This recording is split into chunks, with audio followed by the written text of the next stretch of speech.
Hi friends, welcome to my YouTube channel. ఈ రోజు recipe వచ్చేసి మడత కాజా తయారీ చూద్దాం.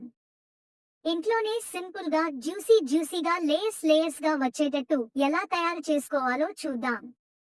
ఫస్ట్ జల్లించిన ఒక కప్పు మైదానం తీసుకోవాలి. అందులో 3 టేబుల్ స్పూన్ ఆయిల్ వేసుకుని బాగా కలుపుకోవాలి.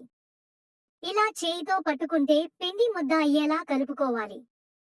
ఇప్పుడు కొద్దిగా వాటర్ వేసుకుంటూ పిండిని చపాతీ ముద్దలా కలుపుకోవాలి. పిండిని కలుపుకున్న తర్వాత ఒక 10 నిమిషాల పాటు పిండిని పక్కనుంచుకోవాలి. చక్కెర పాకం తయారు చేసుకోవడానికి స్టవ్ వెలిగించి కడాయి తీసుకుని అందులో ఒక కప్పు దాకా చక్కెర వేసుకోవాలి. అదే కప్పుతో వాటర్ వేసుకోవాలి. చక్కెర బాగా కరిగిన తర్వాత పాకాన్ని చెక్ చేసుకోవాలి. పాకం అనేది లేత తీగ పాకం రావాలి. పాకం ఇలా వస్తే సరిపోతుంది. ఇప్పుడు స్టవ్ ఆఫ్ చేసేసి పాకం మీద మూత వేసుకుని ఉంచుకోవాలి.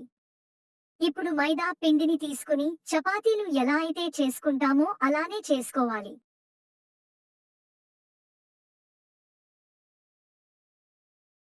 ఇలా చపాతీలు మొత్తం రుద్దుకోవాలి. ఇలా చపాతీలు రుద్దుకున్న తర్వాత చపాతీ పైన 1 స్పూన్ ఆయిల్ వేసి బాగా స్ప్రెడ్ చేసుకోవాలి. పొడి మైదా పిండిని వేసుకుని స్ప్రెడ్ చేసుకోవాలి. మరో చపాతీని దానిపై వేసుకుని మళ్ళీ సేమ్ అదే విధంగా ఒకదాని పైన ఒక చపాతీ వేసుకోవాలి. ఇలా అన్ని వేసుకున్న తర్వాత వీడియోలో చూపిస్తున్న విధంగా రోల్ చేసుకోవాలి. రోల్ చేసుకున్న తర్వాత లాస్ట్ లో చేయితో ఇలా అనుకుని 2 చుక్కలు వాటర్ వేసుకుని అతికించుకోవాలి.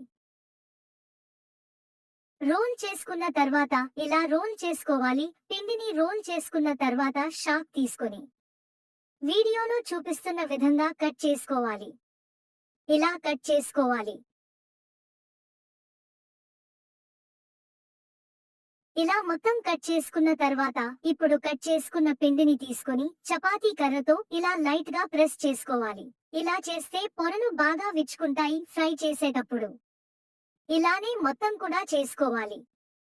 ఇప్పుడు డీప్ ఫ్రైకి సరిపడా ఆయిల్ తీసుకుని వేడి చేసుకుని మంటని లో ఫ్లేమ్ లో ఉంచుకొని ఇప్పుడు కాజాలను వేసుకోవాలి.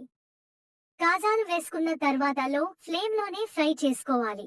ఈ ప్రాసెస్ లో ఫ్రై అవ్వడానికి 20 మినిట్స్ పడుతుంది. గరిటెతో కలుపుకుంటూ మరోవైపు కూడా ఫ్రై చేసుకోవాలి. కాజాలు ఈ కలర్ లోకి వచ్చిన తర్వాత తీసుకుని వేడిగా ఉన్న పాకంలో వేసుకోవాలి.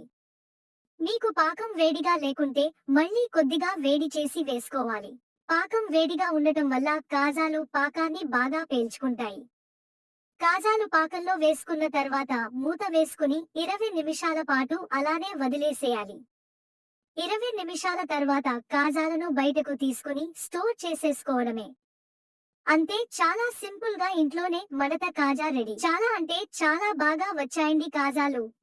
జ్యూసీగా లేయర్స్ గా వచ్చాయి. తప్పకుండా మీరు ట్రై చేయండి. ఈ వీడియో మీకు నచ్చినట్లయితే లైక్ చేయండి, సబ్స్క్రైబ్ చేసుకోండి.